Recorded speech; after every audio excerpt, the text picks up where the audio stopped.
Yeah. You knew what I was talking about? I learned that word. I was like, yeah, I'm going to start using it. You said economics? Ergonomics. No, Wolf know how to pronounce it. Ergonomics? It's not erg. I said economics. I thought I said the er. That's why I said ergonomics. Ergonomics. Yeah, ergonomics. I'm sorry, but we always have this awkward moment before we begin. Yeah. And I don't know why. It's like we never know how to start, but we do, but we don't. And it's just whatever works. Whatever works, right? But I wanted to just say, because I do like your makeup. You're doing it, giving me very Afrocentric. Thank you, babe. It's the braids, I'm telling you. Whenever I got braids, the faux locks, anything, it gives off this kind of different vibe. Okay. I feel like the persona that I'm giving people is different. So I'm feeling it. What persona is that one? Just another side of Rebecca that people don't normally see. Is this Damilola? This is Damilola. Damilola. It's Rebecca with the wigs and all that. This is Damilola. I'm crying, not the wigs. I really do like your makeup. I'm feeling it. Yes, I'm feeling the outfit. We kind of changing up the style this episode. Mm-hmm. We're taking it back home, bringing the motherland to you guys. The motherland is here. We are the motherland, okay? Yeah, but I wanted to start off this week's episode just speaking about makeup. You know, we're very into makeup. And I just want to speak briefly about my journey with makeup. I started doing makeup, wearing makeup on myself. I want to say I was a sophomore in high school. I started off wearing lipstick. Are you sure it was in sophomore? Yes. Because I remember we used to have me and you used to do them dark ass eyebrows. That was like sophomore year. Really? I was looking nasty then. We was all looking nasty. That eyebrow was dark. With the black little spaghetti lines. We was all looking crazy. But nah, I would say like maybe the summer between freshman year and sophomore year, that's when I like really got into it. And then when I started wearing it was sophomore year, I started off with lipstick. I used to wear dark purple lipstick or like a brown lipstick because that's what I saw people in my school wearing. So I was like, okay, this is the trend now. Okay, I want to wear it too. Lipstick. I remember the purple lipstick. The purple lipstick. Then I started doing my eyebrows. And then eventually I got into like concealer and foundation. And then here we are today with the whole beat face, all of that. But the reason why I wanted to speak about that is because the way I saw makeup before is not how I see makeup now. I used to use makeup as a way to cover up my blemishes, to kind of like make yourself perfect. Yeah, to try and make myself perfect. Like I didn't like how I look when I would go out the house. You know, I had like my acne scars and all of that stuff.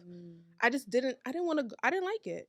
And even though I did go to school, I went to an all-girls high school. So it wasn't like I was doing it for like attention for boys. It was literally all me. She said not for you niggas. It was never for y'all. It was always for me.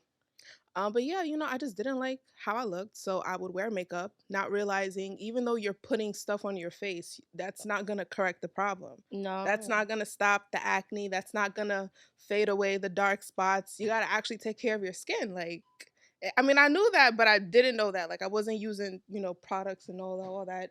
Just regular soap and water. Are you even using eye cream? Yeah. Oh. Well, back then I wasn't using eye cream. Oh my God. Yeah, we're talking about sophomore Rebecca. Okay, I'm about to say, because you be stressing me. I'm like, why you don't use eye cream? Because so my aunt, she always used to buy like these face products and stuff. And she'll be like, oh, you can't use it. You're too young. Shay's mom. Oh. You can't use certain products. Like, you're too young for it. It's not meant for your age. So I just never used it. And I never thought to use it until I got older. It makes no sense. But you're right, because they definitely used to tell us, use the Irish Spring bar soap. Use the Jergens. Don't use this. Don't use that. Yo, you don't need it. Jergens on your face was crazy. And we used to graciously pump all over. I would never put the same cream on my body on my face. No, we don't do that. Now you cannot. I am too bougie for that. I have like a 10-step skincare routine. I do not play about my face. Yeah, but that took years to get there. For you, would you say it took you about a couple years, or is it something suddenly started? Have you always been into like, you know, skincare as rigorously as you are now? I wouldn't say I was. I got into it probably more in college, like into the skincare. Like I did makeup and stuff in high school. Like I started off with colorful mascaras. I used to do like the green and blue mascaras, and then because the lipstick was not cutting it, was not about to be allowed in our house. It was not. You dare not wear lipstick in a Nigerian household. They're gonna look at you like, Who do you think you are? Are you an adult that you have that red lipstick on? You dummy. It was in college when I started like working in retail. It was when I started working in retail, I was working on a clothing brand, but right next to the brand was Macy's. So I would just like, go look around, I'm bored and stuff. And it's just like, okay, they have a lot of products for the face. But I didn't get into it. I just started to realize, okay, I didn't know there was a whole category. I didn't know there was a cosmetic section. I thought the most cosmetics you can get was from the beauty supply store. No, for real. It took some learning before that. It really did. There's mad other shit out here. Right. So when I got more into skincare when I'm in Buffalo, like my senior year, it would be my junior year, but I was a senior. I was living with my 3 lovely girls. I love them so much. I was living with them, and Annabelle started working in cosmetics. Before you continue, you have lipstick on your teeth.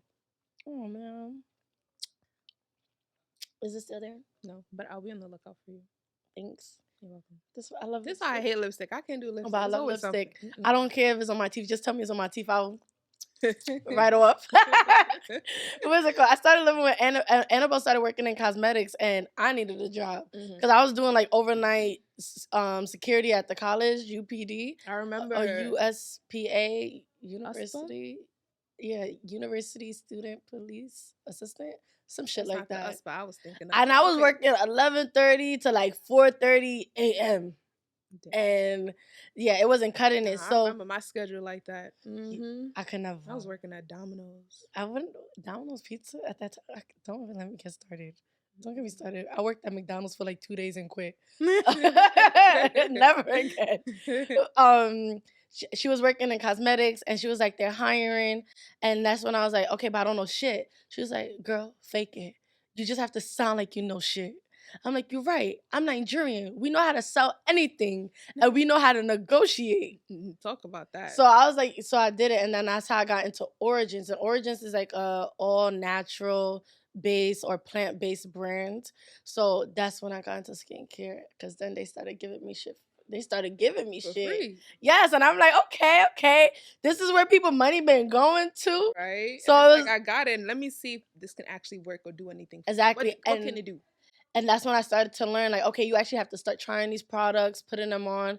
So I started off in Origins. I loved it. And then I was helping out in Estee Lauder.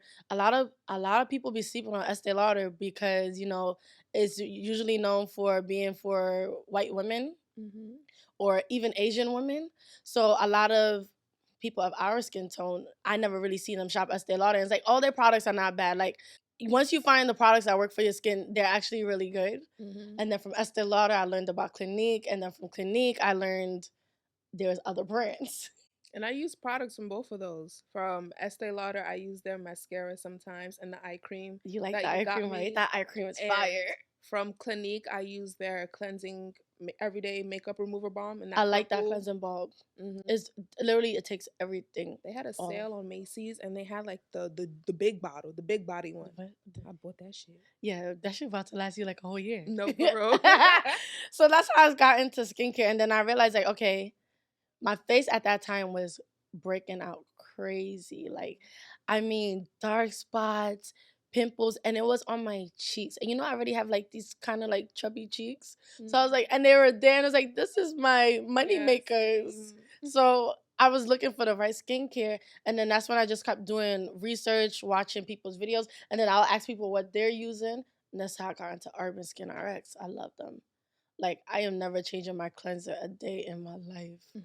So once I got my skincare routine down, I realized, like, my foundation, when I do my makeup, I look flawless.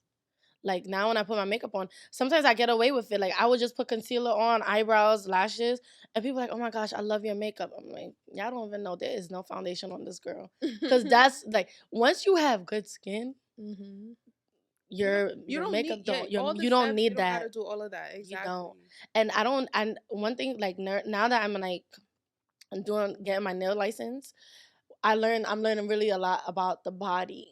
And I've learned that the skin is the largest organ, not the largest, I don't even know, the biggest whatever major like organ that the human body has. So not only do you need to take care of what you put inside, you need to take care of the outside. Like this is your protective barrier. If you don't take care of it, then you're literally you're over. Like your skin is protecting you from every major disease, is infections. It literally is protecting you from pollution and everything. Wear your sunscreen.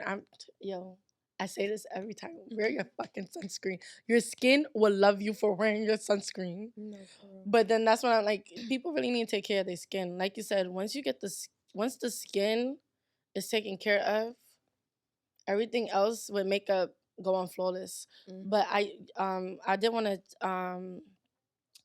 tail onto, I don't even know what the term is, but tail onto piggyback off more. Yeah, look at not the tail.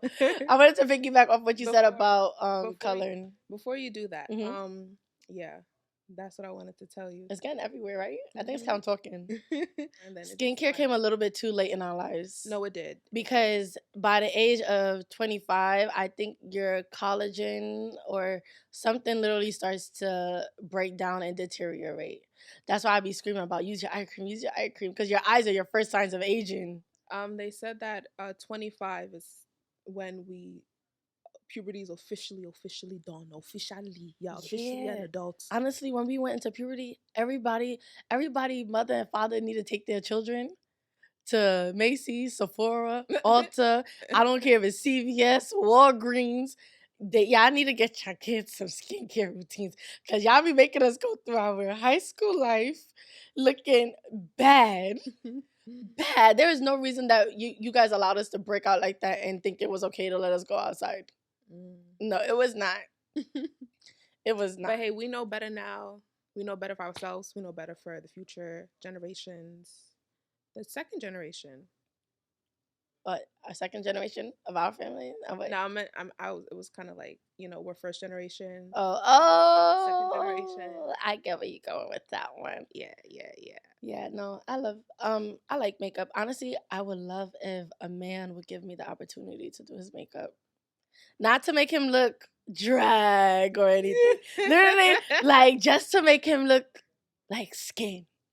Like, skin. Literally, just like skin. If Wolf, you looking? You offering your face? Like, let me do it. Like, I would do it so subtle. I just probably fill in the brows at the end, because where the brows probably is missing. I would love to see that. Yes, they just need a little tweak and maybe a little plucking. Like, just give me the opportunity. I was watching this man. He was making like a series of him doing his own makeup, but he's a straight man just doing makeup because he wanted to look his best. Like, he was straightening his hair and everything, and it was just like he looked good already. But then after he did a little touch up here and there, it was like, whose father are you? No one's. You want to be mine? Girl, you stupid.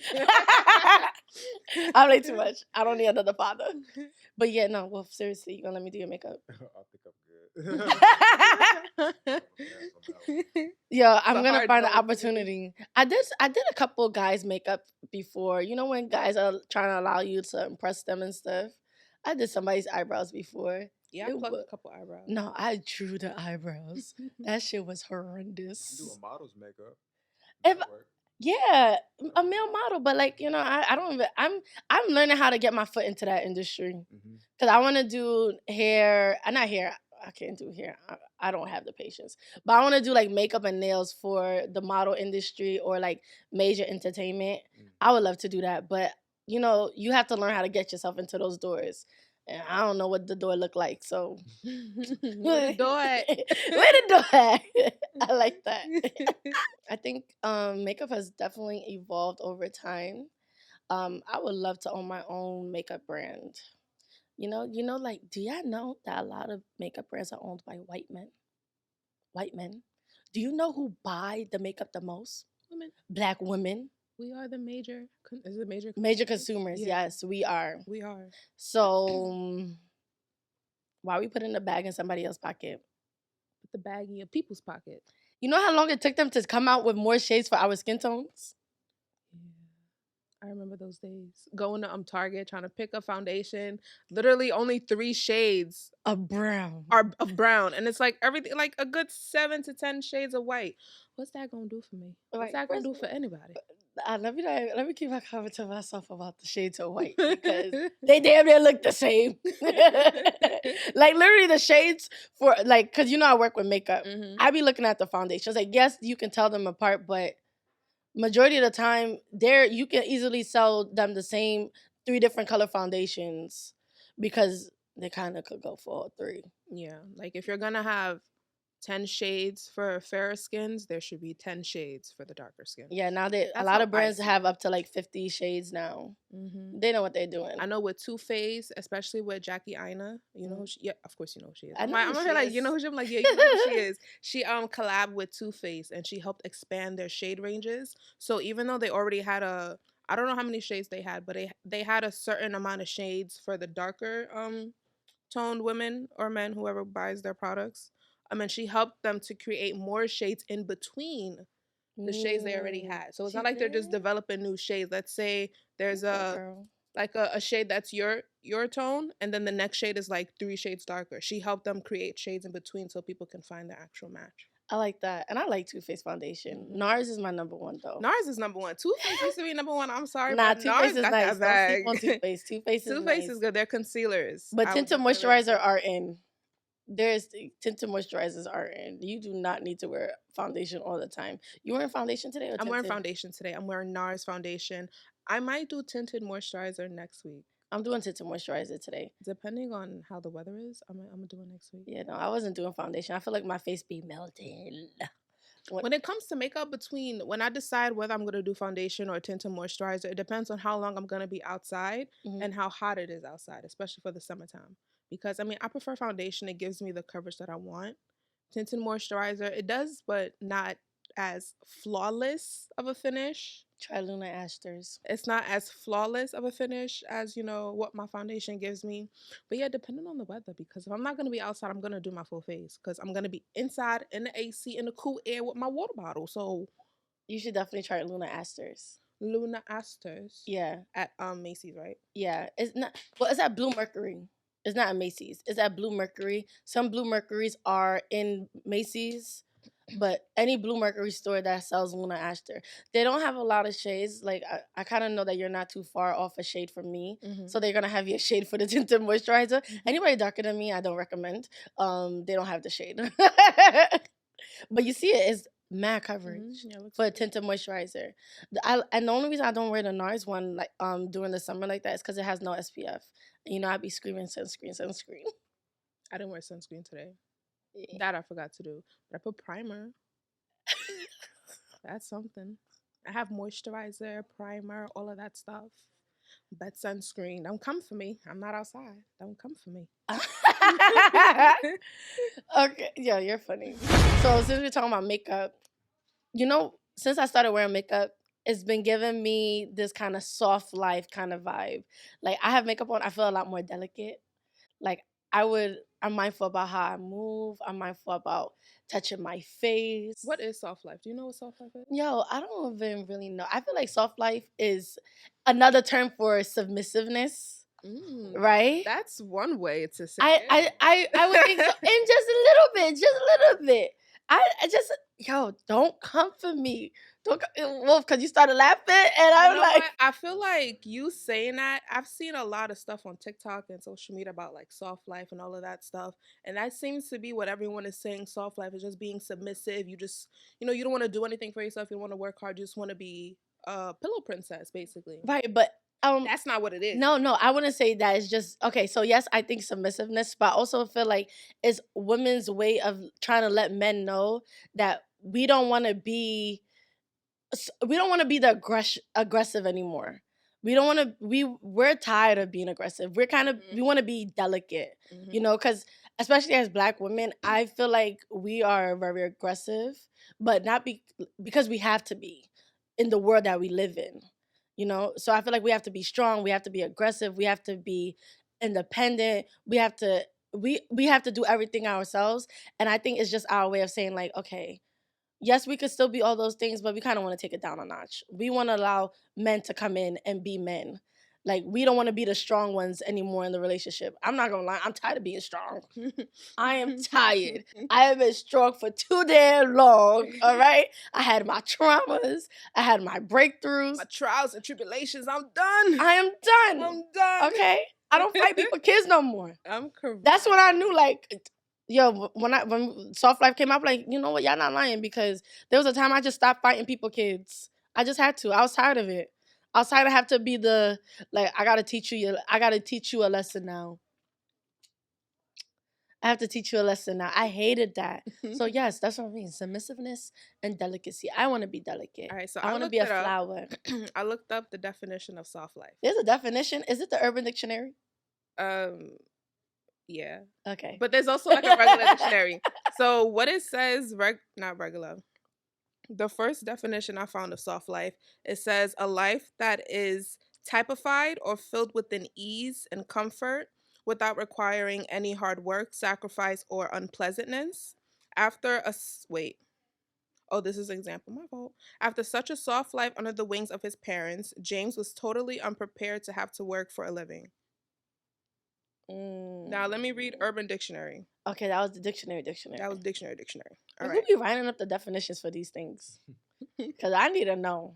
All right, so on Urban Dictionary, soft life, the opposite of hard life, where you make decisions that leave you feeling stress-free or vibrating higher, less about wealth, although it helps, and more about making good choices, canceling or rejecting plans with problematic friends and family members, an expensive lifestyle that requires no worry or stress but spending and looking good. Sound like my kind of life. But I would consider myself, I want to live a soft life. Like you said, with aggressiveness, I feel like aggressive is not the right word to use. I know, it's not. I didn't want to use that word because that word and Black women don't go well together. Yeah, I feel but like I didn't know any other word. Having to be so strong and independent and do things for yourself, it's like at some time you don't want to do that all the time. And a lot of people don't want to. It's like giving off that masculine energy, you know, being big baller, top boss, you know, the person that has to do everything, make sure everything's in place for everyone else, not just yourself. So with the whole soft life, it's more of, I feel like it's more of, you know, what a lot of people are saying on TikTok is leaning more into your feminine energy, your feminine, you know, being more feminine, more delicate, more classy, more not worrying so much about other things, taking a back seat. I kind of like it when you read the Urban Dictionary. I seen that it was not just speaking in relationships with men, but in all aspects. It's a whole lifestyle. Yeah, that's the lifestyle I need. I don't like stressing. Like, you know how I always say I pay for convenience? Yeah, you do. If it's convenient for me, if I don't have to stress for it, I'm going to pay for it. Period. Okay. If it makes sense for me, you know, living in New York, if it makes sense for me to take a cab to the party or something like that, instead of taking the train, which I might have done because it's more convenient, I don't feel like taking the train tonight. Okay. But I got money for a cab, so I'm going to call a cab. So I'll take a cab. Okay. Wolf. Okay, let's hear your input, Wolf, because you've been over there snickering this shit. You don't gotta apologize. I like when you... Yeah, I do. Maybe one day you'll come and sit in. You know, I'll be peeping you. Nah, say less. Yeah, so Wolf, give us your input because I have to hear all the that you was doing over there. My input on the soft life. I feel like women go through a lot of different changes. I think women have a lot on their mind in general. You know what I mean? So like sometimes there's so much that a woman wants, you probably can't have it all at one time. Mm-hmm. So it's just like there's a season of wanting this, and then there's a season of wanting that, and now it seems like we're going back into the season of women wanting a soft life. You know what I mean? Which is interesting to me because I remember the first time I heard somebody say it, I was like, a soft life, and she explained it to me, and I was like, damn, like. So this is what y'all on now, you know what I mean? And I just say it matter of fact. Nah, it's true though. It's true. It's like a season. It goes against like the hot girl summer, kinda. It does, you know. It's just like, oh well, actually, I wanted to be treated differently now. Now it's like I want to be treated absolutely in my feminine, and I want a soft life, you know. I want to, not to say I want like an easygoing. No, I want an easygoing life, a comfortable life, you know. Yeah, right. I don't need to be stressed about anything. And I don't want to stress about it. And I just want to be comfortable. I want everything to be connecting, and I want everything to be conducive and aligned with who I am as a person. And that's not something we've been hearing women say in the last 10 years. Yeah, I would agree with you there Yeah. because you asked me a year ago about soft life. I'd be like, nah, I'm outside. I like it. I like it. It's brand new, definitely. It's like literally like, you know, like when you got new sayings and people doing new slang, new dance moves. This is that. This is like, oh shit, it's one of the new things that's happening right now. I don't even think like Yeah. the whole world has caught on to it yet. It's so new.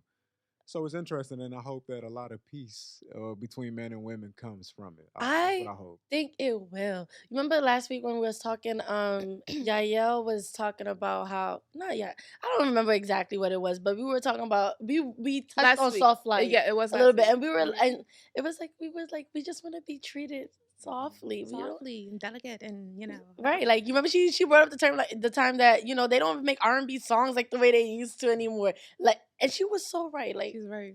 like y'all don't make. We want to just feel loved. I'm tired. Like I be like, Tired? you know me. I come on here. I be like, I want a husband. I come on here. I want a husband. You know that meme of the lady stepping on the stairs when it's New Year's? Yeah, with the we stepped bags. in. It's time for something new now. Time Right. for something Time- different. We switching it up. we want y'all back. We don't want the niggas. We want the men. And you know what? I ain't never too? wanted I the think, niggas. I know, right? Never wanted the niggas. Not stretch. We ain't never wanted that. No. No, because what? I want a husband. I think that's why it's coming up. I think we're at the age, our generation is at this age where we're like, okay, we want to settle down. We want to build a legacy. And I think a lot of us are learning that sometimes to build a legacy, you need a partner. You need a partner. Like, You always, for a legacy, you always need a partner. right. And I You want need a a partner, legacy. you need a You my team. partner in this. But like, I can't do him the way we can't do it.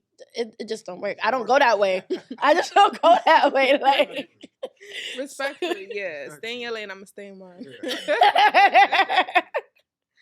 yeah. But speaking about soft life, there's this. I kind of think they're related in a way. What? So with makeup, we're back to makeup now. Mhm. There's this new thing called clean makeup. The clean makeup look. Oh, explain. So basically, it's natural makeup. It's like makeup. It's like a no makeup look. So you have makeup on, but you don't look like you have makeup on. Yeah, very minimal makeup. So mascara. Oh, the men would love that. Maybe a thin liner. Like you know how people laminate their brows now. Yeah. It's like the fluffy brow, something like that. Yeah, I like the fluffy Dewy brows. skin. We don't want to see the bright under eye, the harsh contour. We don't want to see that. We don't mind blush. Natural mascara, lashes. That's the clean. Water face. Water face. But it's like clean makeup. Like when I think of clean makeup, I think like maybe makeup that isn't tested on, animals or like. Yes, that's what I think of when I think clean makeup. That actually is clean makeup. You're not wrong. That is clean makeup. I went through a whole training. That is clean makeup. It means not tested, not no harsh ingredients. Majority usually is brands that would consider themselves to be plant-based. Mm-hmm. That would be considered clean makeup. There is such thing as clean makeup, but a clean makeup look is basically what you're talking about. Yeah. They call it clean makeup. I don't know, yeah. I like my makeup like this. Like what Wolf said, and like in different seasons, I feel like we're back to the no makeup look. That's because no one goes for the big shits anymore. Like, no, they do just a regular face and enhance, and they just try to enhance maybe their eyes, maybe their lips, maybe their contour. That's it. That's true. I think the guys are like that too. I'm not gonna lie. You know what I mean? Like I think variation is good with everything. You know what I mean? So some days it's giving this, and then some days it's giving that. Some days it's giving hot girl summer. Some days it's giving hot girl summer. You know, it's crazy how trends pick up, but it's literally the same thing over and over and over. Oh, for sure. Yeah, I think because we can't stay doing one thing for too long. We get bored too easily, and we just go back to what we missed. Right, but I feel like it has evolved. It definitely has evolved because now with clean makeup, then you have to make sure you have good skin. Oh, yeah, and that's also a part of the clean makeup. Skincare, making sure your skin is properly prepped and moisturized and all of that before you do the makeup. Yeah. Please, ladies, take care of your skin. You gotta take care of your diet. You gotta take care of your That's food. true. It definitely is about what you consume too. Because I know if I consume too much chocolate or I consume too much milk. You already know. Not even milk. I just I don't even drink milk. I drink almond milk. So if I consume too much of that, I'm breaking out. Yeah, me too. Yeah, guys. Wolf, you're right. It's all about your diet too. What you put on the inside. Eat your fruits and veggies. And drink plenty water. Oh, look. So let me teach you something. I learned it in school. So if you want to know how much water you need to intake, take your body weight, divide it by 8. Wait, divided by 2, then divided by 8. Something like that. Yeah, divided by 2, then divided by 8. So when you divide it by 2 and divide it by 8, it will tell you how many 8 ounces of water you need to be drinking. In a day. Yeah, my ass supposed to be drinking 12 ounces. I could tell you right now, I do not. That's a 12 ounces. That's what I mean, 12 bottles? 12 8-ounce bottles. I don't be doing that. I know this. That's an 8 ounce. That's an 8 ounce. Guys, it's not that bad. Like this, literally, they saying drink 12 of these a day. Right. Or I think you can have like maybe 2 liters is usually good for right. Like everybody's body weight for the most part. Right, but you have to be careful how much water you drink because you also could give your intoxication. There's such thing as consuming too much water. Yeah. It would literally hurt your body. As long as your piss is clear, you in the clear. No, for real. Just know that is a clip.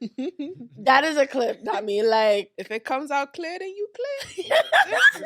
If it's not, you need water. If enough water is not it, you need a doctor. Okay, you need a doctor because your pee would tell you there's something wrong with you. Like if it's green, go to the doctor. Your shit green. Yeah, no, I think there's an STD. Like if you have a certain STD, like you'll have green piss. Yeah. Yo, I be paying very attention to these things. Like I never had it. I ain't saying that. I just know because I like to learn shit. Yeah, just make sure I'm a woman of take care science. Of yourself, you know. Yes, I am a woman of science. I went to Star Early College at Erasmus. Okay, science from 6th grade to 12th. I've learned some shit. That'll be a dope segment if y'all threw that in the show, like a woman of science segment. It could just be the wildest shit they got to do with just the body. Oh, we health, definitely got the body, whatever though. That'll be like woman of science or some shit. I like that. Okay, we're not gonna put that idea here so no one can steal it.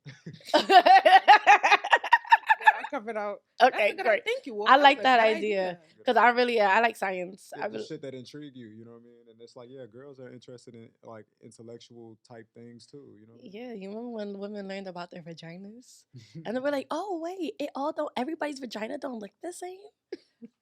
Oh yes, no fucking shit, Sherlock. It took me a minute to know too. I took a mirror, you know. Everybody had that moment where they had to look. No, see what's going on down there. So what were we talking about, bro? Because we definitely got off topic. Clean makeup. Clean makeup. Okay, the clean makeup look. Is there anything else you want to say? No, I feel like honestly, I would think I know you brought up the clean makeup and describe what the look would be. Yeah. But I would have thought I did clean makeup. I don't like my style of makeup is not to add features that are not there. Some people would do makeup and they would intense the eyebrows. They would make this crazy arch. Those are not my preferred looks. I think I wouldn't. Yeah, I'm not going to even use the word I wanted to use. What I'm going to say is that it's just not my preference. I think because when you take it off, you look completely different. It alters your perception of yourself. Exactly. I rather, when I do people makeup at work, I literally they be like, "Oh my gosh, how did you do that?" I said, "Baby girl, look at your face really good. You already have the blueprint you need for your makeup. Mm-hmm. Your eyebrows already have a shape. Just follow it. You don't have to do no more. I know I have cheekbones. You see my cheekbones? Mm-hmm. I know I have cheekbones. So literally, I just contour right there. Yeah, they always popping out. They always pop because I like smiling. So when I smile, y'all see it a lot more. I don't even have to be smiling, but you'll still see my cheekbones because I love that feature. Once you learn the features you like, then you can enhance it moderately. I don't do drastic eyeliners. No, I just do a little bit. And that's really just to help out with my lashes. I don't do the crazy big lashes anymore. I do they be big, but It all depends. You know, they're it not depends on the look flutterfly. you're going for. Makeup has no rules. Like, It really it's an art. doesn't. You do whatever But you want, however you want, whenever you want. exactly. But this is what I determine clean makeup to be. Just following the blueprint that your face already gives you. No need to add any more. If anything, you need to be adding less. Yeah, less is more. Exactly. Like, I love your eyebrows. They literally look like natural eyebrows. But I know you filled it in because I know. But it doesn't, to someone who doesn't know makeup, it looks like regular eyebrows versus it being intense black or intense brown. Like, I don't know why people use ebony. We learned from the black days, the black spaghetti line days. Yo, you're gonna put a picture. You should put a picture. Excuse me? You should put a picture. Embarrassment is a choice, and I wouldn't be embarrassed. I mean, the picture's already out there. If you saw it, you saw it. If you didn't, nah. Oh well. We could showcase it. You could put a picture of me. I'll send you a picture of my makeup when I was younger. I still look good. Just I look better. So on to the next segment, because we definitely stayed on makeup. We could talk about makeup all day. Yeah, no, for real. But guys, you see, we changed up the fits. She's wearing Ankara. I'm wearing. Why I said it like that? Like Ankara. An American. Ankara. And I'm wearing lace. But today's topic is Ankara and where it came from. Yes, so I'm gonna do my little spiel, read a little bit of information that we found online. And just a reminder, anything that we speak about, all the links to all the information will be in the description box. So make sure you check it out because reading is very, very fundamental. Yeah. Ankara was first introduced to the market as a cheap, mass-produced imitation of Indonesian batik materials before becoming well-known within Africa, especially West Africa. They are easily claimed because of the vibrant prints and largely because of African fashion that has always been avant-garde, so it basically fits in. Primarily, Ankara print materials are made through an Indonesian wax-resistant dyeing process known as batik. This, however, entails a technique to make the fabric resist the dye from getting through the entire fabric, thereby creating a pattern which is the desired print. Because of its easy cotton construction, it is considered versatile, comfortable, and easy to work with, and in turn making it a fabric that can be crafted into several different styles. And you know how we do.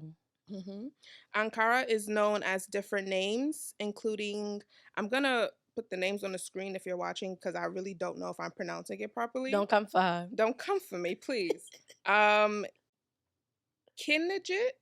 Kitnage, I'm so sorry. It's Kitenge from Kenya, Dutch wax in Ghana, Conga prints in Tanzania, and they're also known as Ikat, IKAT, batik, and mudcloth in other East African countries. I love it. So a little history lesson right there about Ankara. But yeah, what I have on is considered Ankara. As you can see, like I read, the colorful prints, the different colors, just a whole bunch of different symmetrical, which is the one that's honestly I wouldn't know. It gives me pattern. No, but which one isn't asymmetrical? Asymmetrical is when they're not so kind of giving asymmetrical, a little bit, but still symmetrical in a way. I love Ankara. It's definitely versatile. We wear it in Nigeria. In Nigeria they wear like every day. Like, it's clothes, like it's just regular clothes. But even over here you won't normally see someone in Ankara unless they're going to an event. Exactly. It's the influence of westernization. There's something about just coming further west into the world that we go into the culture, which is jeans and a t-shirt. That's the westernization culture. Maybe even some suits. Let me not lie. Europeans, they love their suits. Americans love their suits too. But like that is definitely Western culture, Western fashion. But Ankara is so versatile that people are now are making suits out of it. They're making. I have a suit. I mean, before I would have never even thought, because like you didn't see it, jumpsuits in Ankara, right? Pantsuits in Ankara. You would just see skirts and long gowns, or maybe if they're using lace materials, they might add a little bit. They might add a little bit of Ankara to the lace material, or just get the skirt and blouse and just. That's what it's called. Right. No, Iro Atibukba was I pronounced it wrong, but most definitely don't come for me. I speak Yoruba English. But Iro Atibukba is when it's like a wrapped skirt and just a loose fitting top. Mm-hmm. Like, and it's kind of like 3/4 sleeves. You'll see a lot of the aunties wear it. Honestly, if they don't have a style in mind for their fabric, That's what they're gonna sew. That's like the last, because it's versatile. Very versatile. Like everyone has it, with Ankara, or even with other prints, it's all different. So no one ever looks the same. You never say, "Oh, she has the same style as me," or everyone is different. It all looks different. Right. And I love Ankara. Because of my love for the fashion and for the fabric, when I was in college, I actually had my primary focus for my photography projects to be evolving around Ankara and how can we introduce the fabric into our Western culture. So I had called the project Walk in My Dress. Right? I love that name. You know how to do with the names. You know how to do. So like I was like I was featured in an exhibit and everything because of my work. And I did black and white photography. So it was like what my project was. I'm gonna send some pictures so we could put in the video. It was my model would be wearing Ankara fabric, but the background of my photos would be of what we would consider American print to be, like some form of American print. So I literally had basically patterns clashing in photos, but because they were in black and white, it was easy on the eye. It was more like, okay, I see what you're doing here. Mm-hmm. But one of my favorite projects has to be when I made I'll call it a sculpture of a 6-foot sculpture of a mannequin wrapped in Ankara, in different shades of Ankara. And when I was doing that project, my thought was basically I mummified it. And when I did that, I was thinking, okay, we're gonna wrap this mannequin in fabric to show it as we're American, but when we go, we are still African. Wherever we go, when we go in life. Yeah, in life. It's like, because I felt like being here, it was kind of forgotten. Mm-hmm. Like to dress, like you can dress any way you want. Like, and Ankara, any African fabric is a choice as well. So it's like, cut you off, no problem. But you saying that it's so right, because ever since I came back from Nigeria, I've had a couple of dresses made back home. That's all I wear. Exactly. Like, and before, when I think about it, I was like, I normally wouldn't just walk out the house and wear a dress. I wouldn't do that unless I'm going to an event, or I'm going to church or a party or something with the family. That's when I would put it on. And you saying that just made me realize, like, oh, damn. Right, and the purpose of that project was literally just to be like, you can wear it. We want to see it. I want to see the colors. It's so vibrant. Like, if you walk down the street in some African print, everybody's gonna check you out. Heads was turning when we was coming over here. Exactly. I know they were seeing us. They were like, who's that sun goddess over there? I know. Who's that girl? It's MUKRIMAT. It's MUKRIMAT. But I love it. So I would love to see other people wearing it. But what I have to say is, because of Ankara, that's why I didn't have such a like for dashikis. Dashikis basically was the same. It'd be different color, but same print. Yeah. Like, I'm sorry, that's why I didn't favor it. Yeah, I never considered danshiki to be Ankara. No, but it's some form, it's African fashion. You know what I mean? Yeah. So I don't know what they actually call that fabric that's used for dashiki, but maybe it's the same, man. Maybe it is, but I don't like it because the patterns are literally the same no matter what color you get it in. You know what I mean? Like, there was no diversity, which kind of like, I just didn't like it. It wasn't for me. I'd rather be able to like take that fabric. Like, I could take that fabric and make it a completely different new look. Even if you wanted to. If this person sewed that dress right, you can cut it up and make it into a new dress. If they did it right, because they don't be doing this shit right sometimes. They just don't. Some people just don't know how to sew. Okay? I need a sewing machine because there's no reason I know how to sew when I don't sew. Yeah, girl, get you one. And you have one that you're not using, bro. I'm not ready to use it yet, which is why I haven't used it yet. Well, if somebody want to, like, fund my my sewing machine, I will gladly accept it. But I do want one. Like, I know how to sew. I learned it in school. There's no reason I don't know how to. Like, it's very easy. Honestly, you know how much money we'll save if we make our own clothes? A whole lot of money. We'll save so much money. And let alone you're making it fit to your size. And if you know how to do it right, you will also know how you can alter it if you gain weight or lose weight. Honestly, let me start making my own clothes because what the fuck am I talking about? It does. And it would be so nice to just have the same fabric, but you have like 20 different ways to wear it. That would be so nice. If only. Not if only. When? Heavy on the when. Period. Well, period. When. Because we gotta make it a reality. We all know basic math. Once you know basic math, honestly, I think you could sew. Literally, it's just measurements. Have someone help you measure. Put that on, I don't even know what they call that first piece of paper, but let's just call it your draft. You draft it, cut that draft out, put it on the fabric, cut that fabric piece out, give it like a couple inches or two, like 1 or 2 inches just for, extra room, and then sew it together. Sounds like dedication. I gotta be dedicated to actually want to learn how to do all of that. I just taught you in like 2 seconds. Mukri, ain't no one gonna make something off of what you just said.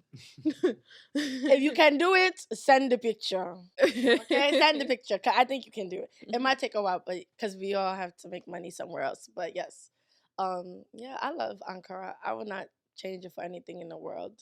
I would love to see people do it a lot more often. But that's why I liked college, because in college, that's when I seen it the most, because almost every college has an African student organization, and they really push like, okay, show that you're African, show that you're from the diaspora. Yo, what the fuck? Yo, this is like economics all over again. Oh my god. Yeah, but that's what I was thinking. That word, show it. Like they will have events for it and be like, oh, wear your fabric, wear whatever piece of fabric you have, even if it's a head tie. I remember those. Yeah, we should definitely bring that down. We should bring that back. Like just everybody. Hey, we kind of did today. Wearing it. Yeah, we kind of did today. Hopefully, we see other people do it. I would love to see it.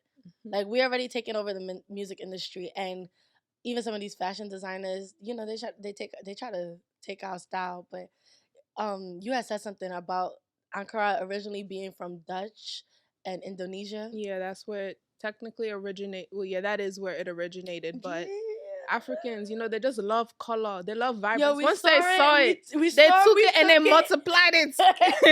But it'd be like, damn, like, okay, so you know how people be mad? Like, I mean, I just like playing devil's advocate. Don't get me. I think it's I'm African. Ankara is an African fabric. I don't care what nobody says. But I'm just gonna play devil advocate here.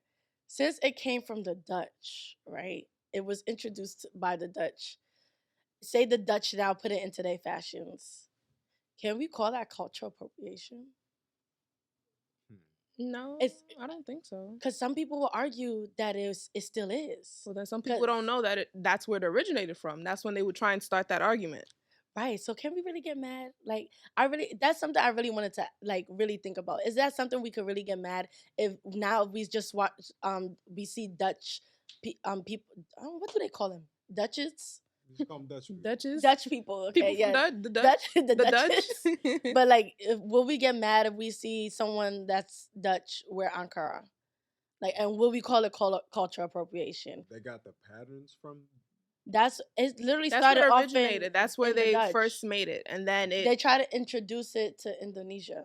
It didn't go well in Indonesia, so selling wise. So then they brought it to Africa, and it just basically boomed, blew up. So the patterns came for the most part like as is. Like some of the same patterns they use in African culture today are the ones that were initially inspired by the Dutch. Yeah. Yeah, but all the patterns are custom made. It's all custom made. And even when you buy them now, like if you will see some prints on it, it would say Dutch wax. You're right. You're right. Yeah. So then it wouldn't be cultural appropriation then. Right. But the people who don't know that are gonna try and make that argument. Yeah, because it's still a good argument to make. Because when you see the print, the first thing you think is Africa. That's true. Absolutely. So it would be, and like, I just have to bring it up That's a good because point, though. That's a really good point you just brought up.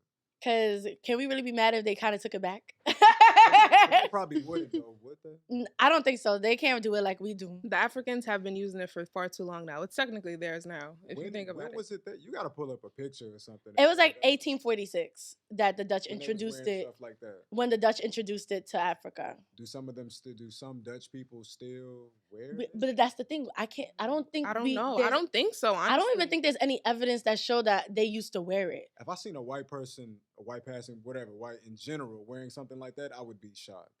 Yeah. I'll be like, he must be down with the cause. Like, he must know what's going on. What was the name of the guy? What was there's the name of the guy who started off the Prince? But girl, I cannot pronounce that name, so please do not embarrass me on this podcast, okay? You see how I didn't offer myself to say right. it, right? What's his name again? I mean, I done butchered up a couple words today, so I'm gonna just do it anyway. Yeah, I didn't know. All right. It's Peter Ventener Van Vlissingen. Yeah, PFVV. That's his name. PFVV. PFVV. Mr. PFVV. Oh boy, PFVV. Yeah. So basically, that's who started it.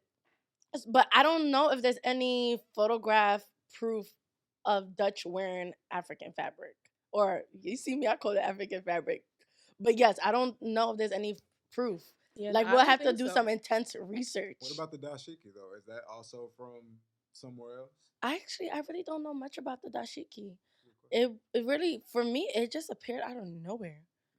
It appeared out of nowhere. It wasn't. I feel like when I first saw it, I thought it was Ankara, but then I saw the same print so many times. I'm like, this cannot be Ankara. This cannot be. Normally, once you see an Ankara print, that's the last time you see it. You might see it again, but it's very. It's hard. It's very. It'd be like one and done. For real. Yeah. Unless you go to the people who make it in bulk. Because I remember one time in 2019, my mom and I, we went to Nigeria. That was the year I turned 21 and she turned 50, so we had like a birthday party together. Yeah. And so we went back home to get the material. We bought the Ankara. I was so surprised. One fabric in like 50, is it yards? I know 12 yards, but like each individual was like 50 of them. I was like, damn. I thought it was only one of a kind. I didn't know this. Yeah, no, it's not. And then we even went to Austria as well to get the lace. Now the lace is a whole different. We're gonna touch that on that's a whole different another episode. Yeah, but the lace is like I don't want to say Ankara is. No, I don't want to say that. I'll say lace is luxury. Yeah, lace is very luxurious. I would say. Yeah, like Ankara definitely could be considered common folk clothes. Yeah, it's affordable for everybody. Lace is expensive. Very. But you wanted to say something. So I'm like, people not in Africa wearing dashikis? No, not really. Like honestly, when I went to Nigeria, I did see people wearing dashiki, but my assumption is that, or what is it? My theory is that they only was wearing it because it was starting to be very popular in American culture, and Nigerians in Nigeria love to look at American culture from social media and basically follow it. Right. Mm-hmm. So I don't think it was a Nigerian thing. Because honestly, dashikis and Tims went crazy. And I mean, that was in Nigeria. Yeah. Why are you wearing Tims in Nigeria? Why are you wearing Tims in Nigeria? Yes. Come on now, settle down. Don't do that to yourself now. That you see what I mean? Like, it was just like, you saw it, and you were like, oh yeah, I want to be like it, and you started doing it. Nightlife, they got the black Tims out. I'm like, that's crazy.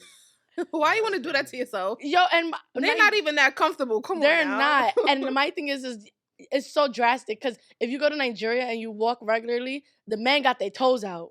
So why you wearing Tims now? Right. Y'all had y'all toes out before. What happened? Yeah, but it's American culture to cover your toes here. Y'all wear y'all socks and shit. Them socks and sandals. I'm wearing mine now. Nigerians, they would have had their toes out. The men would have had their toes out. They don't and care. Them need to be done. That's why we got the socks on, because we know better. It's like,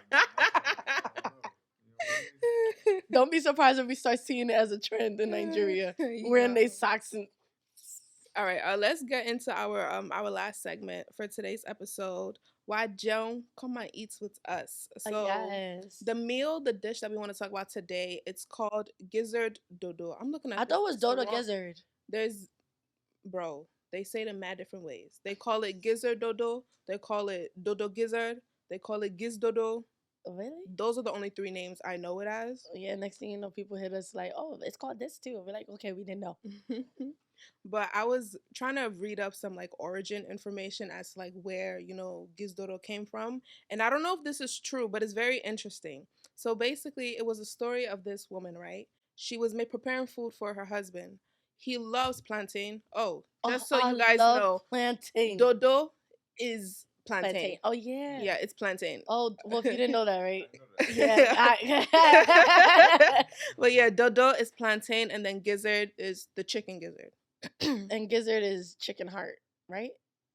I don't know. Gizzard, that's all I know. Nah, but okay, keep going. Yeah, I'm going to look it up.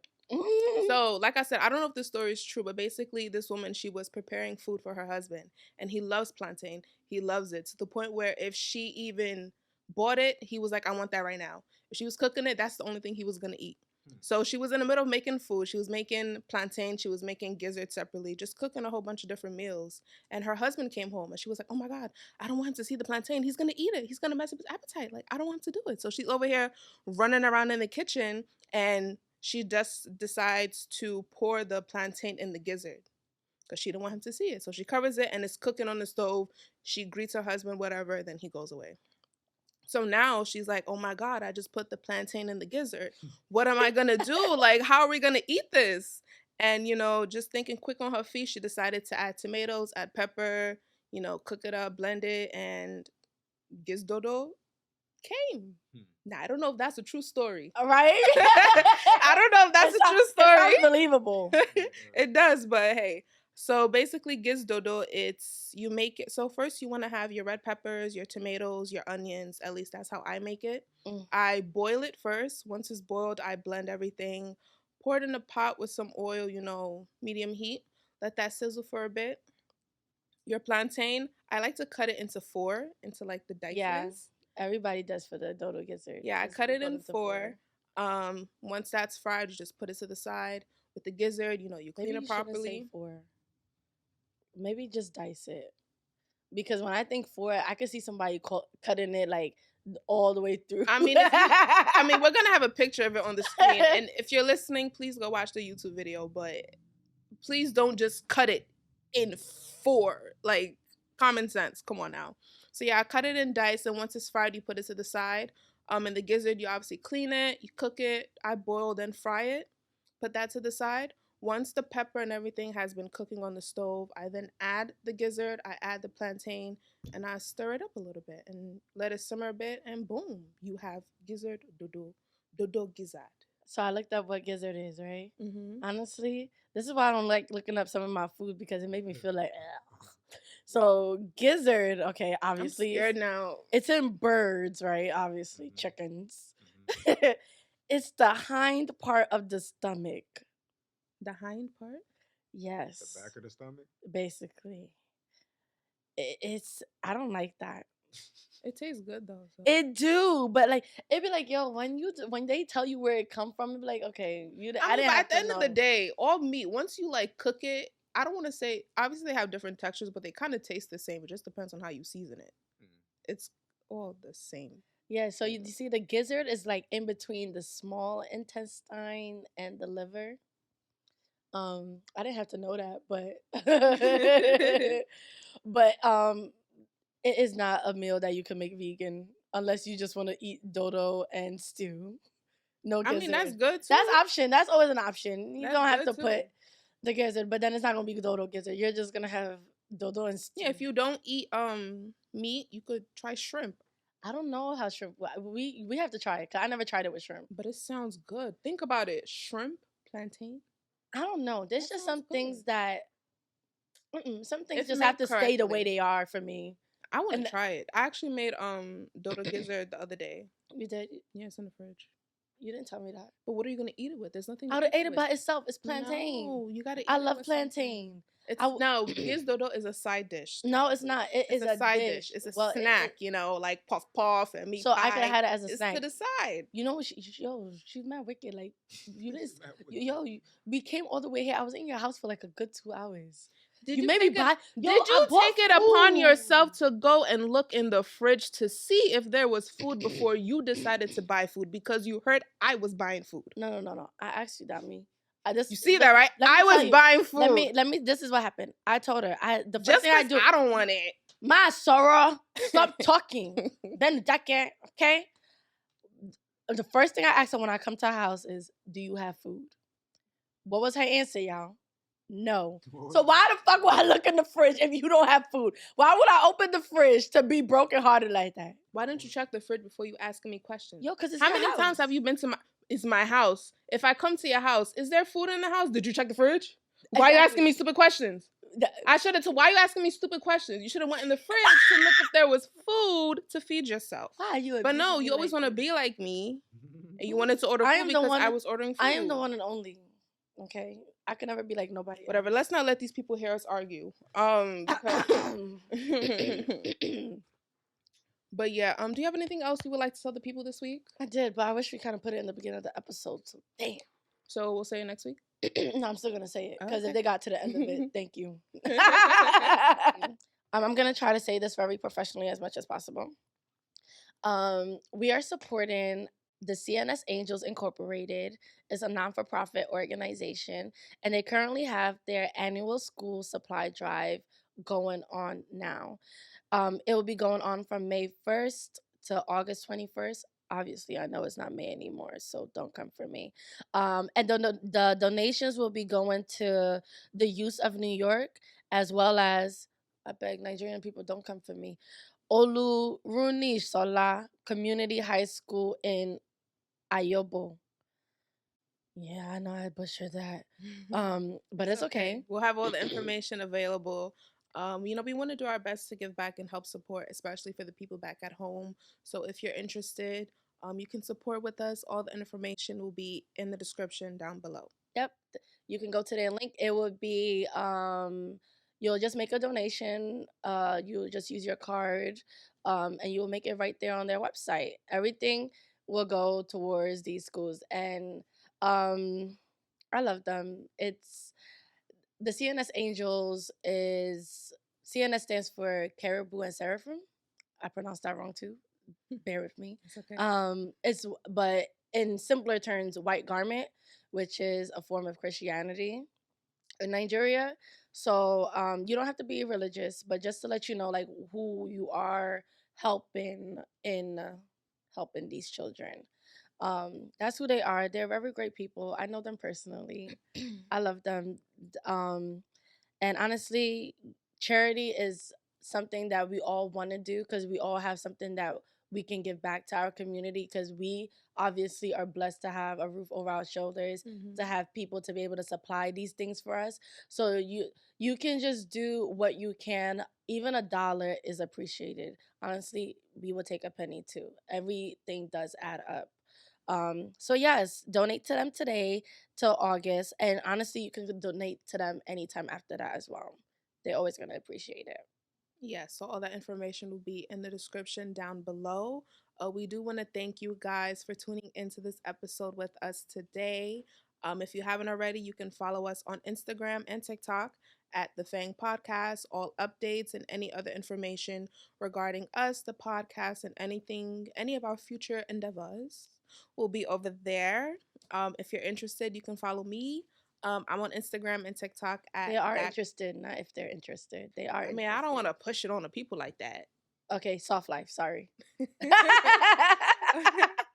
But you can follow me on Instagram and TikTok at ThatQueenBeck. And I'm Mukri, the one and only. Any other is a counterfeit. Okay. You can follow me on Instagram, TikTok, and TikTok, to be honest, right? Yeah, that's really it. Yeah, Instagram and TikTok. I don't do Twitter. I don't know how to use it.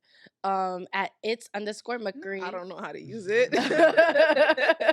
At its_MUKRI. And anything regarding nails and makeup, you can hit me at by MUKRI. I can give you that look that you always wanted. Yes. It's already there. So thank you guys, and we will see you next week. Why did we did that? Not you trying to be like me. You know, Ain't nobody trying to you be know like that's my thing, beg. okay? You don't do that. You wanna run with the big boys? Soft life, ma'am. Okay, you're right. Okay. Sorry.